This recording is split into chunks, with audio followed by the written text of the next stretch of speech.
বিসমিল্লাহির রহমানির রহিম। আসসালামু আলাইকুম। কোন নবী 950 বছর দাওয়াত ও তাবলীগের মেহনত করেন? হযরত নূহ নবী।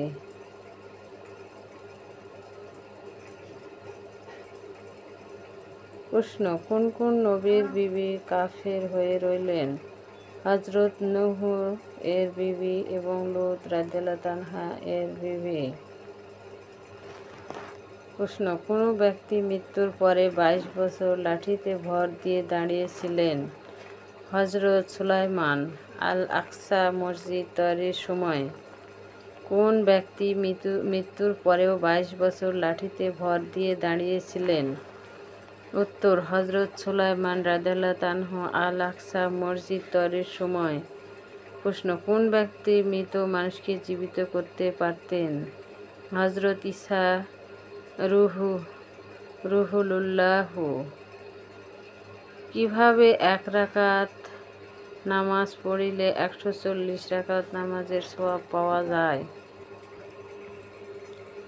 মিসওয়াক করিয়া ও পাকড়ি মাথায় দিয়া নামাজ পড়িলে। কোন কাজ করিলে 100 শহীদের সমান সওয়াব পাওয়া যায়? হযরত মুহাম্মদ সাল্লাল্লাহু আলাইহি ওয়াসাল্লামের একটি সুন্নত জিন্দা করিলে।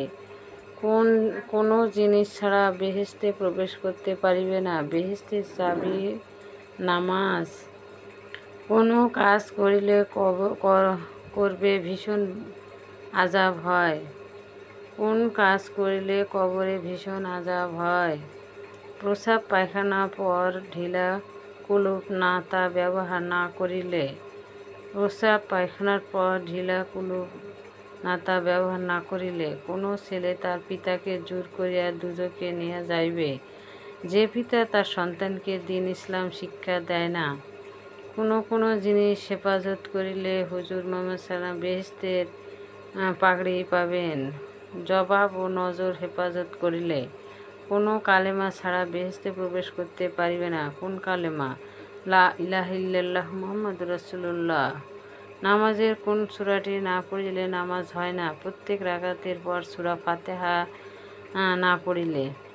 কোন ব্যক্তি কখনো বেহেশতে প্রবেশ করিতে পারিবে না, যে ব্যক্তি কালেমাকে অস্বীকার করিয়াছে?